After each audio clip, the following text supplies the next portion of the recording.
মিটেছে নির্বাচন, প্রকাশিত হয়েছে ভোটের ফলাফল, কিন্তু শান্তি ফিরছে না মুর্শিদাবাদে। এই প্রকাশ্যে বোমা বেঁধে ফাটাতে দেখা গেল একদল সবুজ আবির মাখা তৃণমূল কর্মী সমর্থকদের। বিজয় মিছিলকে ঘিরে উত্তেজনা সৃষ্টি হয়। বিজেপি তৃণমূল সংঘর্ষে উত্তপ্ত হয়ে ওঠে সদাইপুরের শাহপুর এলাকা। ভারতে মোদি হারলে বাংলাদেশে কি হবে? ভারতে দর্শক শ্রোতা, শেষ পর্যন্ত কি তাহলে এবার নরেন্দ্র মোদীর কপাল পুড়ল? দর্শক শ্রোতা, নরেন্দ্র মোদীর কপাল পুড়লে এইদিকে এবার খুব বিপদে পড়ে গেলেন প্রধানমন্ত্রী। দর্শক শ্রোতা, আসলে কি হতে যাচ্ছে? আপনারা জানেন যে ভারতে নির্বাচন হয়েছে এবং অবশেষে কি সিদ্ধান্ত হলো এবং নতুন মোড় এবার উন্মোচন হলো। দর্শক শ্রোতা, কথা না বেরিয়ে চলুন আমরা সেই ভিডিওর আপডেট জানবো। তো ভিডিও আপডেট জানার আগে আপনার কাছে আমি ছোটো করে একটু অনুরোধ, আপনি যদি প্রত্যেক মুহূর্তের আপডেট পেয়ে যান তো অবশ্যই চ্যানেল সাবস্ক্রাইব করে দেবেন এবং পাশে থাকা বেল আইকনটি ক্লিক করে দেবেন, তাহলে প্রত্যেক মুহূর্তের আপডেটই সবার আগে পৌঁছাবে আপনার কাছে। দর্শক, কথা না বেরিয়ে চলুন আমরা আসলে ঘটনাটা কি সে বিষয়ে আমরা বিস্তারিত দেখে আসি।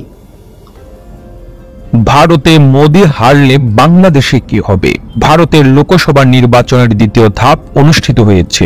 7 ধাপে অনুষ্ঠিতব্য এই নির্বাচনের প্রথম পর্যায়ের ভোট হয় 19 এপ্রিল এবং সেখানে 102টি নির্বাচনী এলাকায় ভোট অনুষ্ঠিত হয়। দ্বিতীয় দফায় 26 এপ্রিল 89টি নির্বাচনী এলাকায় ভোট অনুষ্ঠিত হয়েছে। চতুর্থ দফায় ভোট হবে 7 মে, সেখানে 94টি আসনে ভোট গ্রহণ হবে এবং সপ্তম দফায় ভোট অনুষ্ঠিত হবে 1 জুন। আর 4 জুন নির্বাচনের ফলাফল জানা যাবে। প্রথম 2 দফা ভোটের যে হার, তাতে বিজেপির মধ্যে উদ্বেগ দেখা দিয়েছে। বিজেপির নেতারা ভোটে যে ভূমিধস বিজয় আশা করেছিলেন সেটি হবে না। ভারতের কোন কোন গণমাধ্যমগুলো ভোটের ফলাফলে নাটকীয় ঘটনা ঘটারও ইঙ্গিত দিচ্ছে। বিশেষ করে 2004 সালের নির্বাচনে যেভাবে কংগ্রেস অটল বিহারী বাজপেয়ীর নেতৃত্বে বিজেপিকে ধরাশায়ী করেছিল, সেরকম কোনো ঘটনা ঘটতেও পারে বলে মনে আশঙ্কা করছেন অনেকে। অবশ্য এখনো আরো 5 দফা ভোট বাকি আছে এবং বিজেপি আশা করছে যে পরবর্তী ধাপগুলোতে ভোটের উপস্থিতি বাড়বে এবং বিজেপি তাদের জয়ের ধারা অক্ষুণ্ণ রাখবে। নরেন্দ্র মোদী ভোটারদের ভোট কেন্দ্রে যাওয়ার জন্য বারবার আহ্বান জানাচ্ছেন। ভারতের নির্বাচনের ফলাফল কি হবে তা বোঝা যাবে আগামী 4 জুন। কিন্তু এখন পর্যন্ত যে ভোটের হাওয়া লক্ষ্য করা যাচ্ছে তাতে এটাই স্পষ্ট যে ভোটের আগে নরেন্দ্র মোদীর নেতৃত্বাধীন বিজেপি জোটে যে নিরঙ্কুশ বিজয়ের ধারণা করা হয়েছিল সেটির বাস্তবতা নাও পেতে পারে। আর এই কারণেই মোদী যদি শেষ পর্যন্ত পরাজিত হন, তাহলে সেটি হবে ভারতের রাজনৈতিক ইতিহাসে একটি বড় ব্যতিক্রমী ঘটনা এবং এটি হবে ভারতের নির্বাচনের সবচেয়ে বড় চমক। এখন যখন ভারতের নির্বাচনে একটি হাড্ডাহাড্ডি লড়াই বা অনিশ্চয়তার ফলাফলের শঙ্কা জেগেছে, তখন প্রশ্ন উঠেছে যে বিজেপি যদি এই নির্বাচনে পরাজিত হয় তাহলে বাংলাদেশে কি হবে? গত 2টি নির্বাচনে ভারতের বিজেপি সরকার বাংলাদেশকে নিরঙ্কুশভাবে সমর্থন দিয়েছে। 2018 এবং 2024 নির্বাচনে আওয়ামী লীগ সরকারের প্রতি অকুণ্ঠ সমর্থন জানিয়েছে বিজেপি সরকার। বিশেষ করে 2024 নির্বাচনে ভারতীয় সরকারের পরিপূর্ণ সমর্থন ছাড়া মার্কিন যুক্তরাষ্ট্র এই নির্বাচনে ব্যাপক প্রভাব বিস্তার করত এবং এই নির্বাচনকে অস্বীকৃতি জানাতো বলেও অনেকে মনে করেন। মার্কিন মনোভাব পাল্টানোর ক্ষেত্রে ভারত গুরুত্বপূর্ণ ভূমিকা পালন করেছে। আর নির্বাচনের পর বিএনপি থেকে শুরু করে জাতীয় পার্টি প্রত্যেকেই বলছে যে ভারত বর্তমান সরকারকে ক্ষমতায় রেখেছে। যদিও এরকম অভিযোগকে আওয়ামী লীগ অস্বীকার করে এবং আওয়ামী লীগ মনে করে যে জনগণের ভোটে তারা নির্বাচিত হয়েছে, কিন্তু ভারতের সঙ্গে সম্পর্কের বিষয়টি আওয়ামী লীগ বা বিজেপি কেউই অস্বীকার করে না। এখন প্রশ্ন হলো, যদি বিজেপি পরাজিত হয়, ইন্ডিয়া জোট ক্ষমতায় আসে, তাহলে বাংলাদেশের সমীকরণ কি হবে? কূটনৈতিক বিশ্লেষকরা বলছেন যে বর্তমান সরকারের জন্য সমীকরণের কোনো পরিবর্তন হবে না, কারণ ইন্ডিয়া জোটের সঙ্গেও আওয়ামী লীগ সরকারের একটি সুসম্পর্ক রয়েছে। ইতোমধ্যে ইন্ডিয়া জোটের প্রধান দল কংগ্রেস তাদের নির্বাচনী ইশতেহারে বাংলাদেশের সঙ্গে সম্পর্ক উন্নয়নের বার্তা দিয়েছে। অনেকে মনে করেন যে এখন ভারতে কট্টর হিন্দুত্ববাদী মনোভাবের কারণে সীমান্তে অস্থিরতা তৈরি হচ্ছে, মুসলিম বিদ্বেষী বক্তব্য রাখা হচ্ছে, যার ফলে বাংলাদেশের মধ্যে একটা ভারত বিরোধী মনোভাব তৈরি হচ্ছে। শেষ পর্যন্ত যদি নরেন্দ্র মোদী জেতে, তাহলে এই অবস্থানের পরিবর্তন হবে, 2 দেশের সম্পর্ক আরো বিকশিত হবে বলেও মনে করছেন সংশ্লিষ্টরা।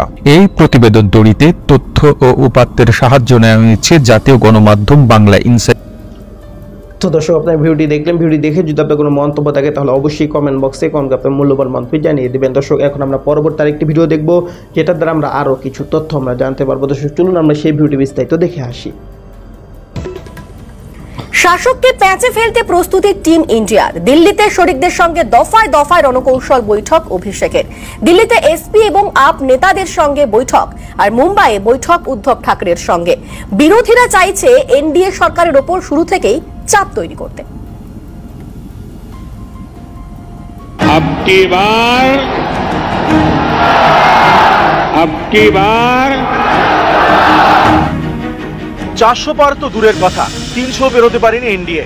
শরিকদের ভরসায় এবার কেন্দ্রে সরকার গড়ার পথে বিজেপি।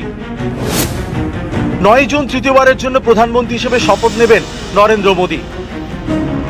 এই অবস্থায় পাল্টা তাল ঠুকছে বিরোধীরা। তারা চাইছে প্রথম থেকে এনডিএ সরকারকে চেপে ধরতে, শাসককে প্যাঁচে ফেলতে একযোগে তাই গুটি সাজাচ্ছে বিরোধীদের টিম ইন্ডিয়া। এক্ষেত্রে গুরুত্বপূর্ণ ভূমিকা নিচ্ছেন তৃণমূলের অভিষেক বন্দ্যোপাধ্যায় এবং সমাজবাদী পার্টির অখিলেশ যাদব।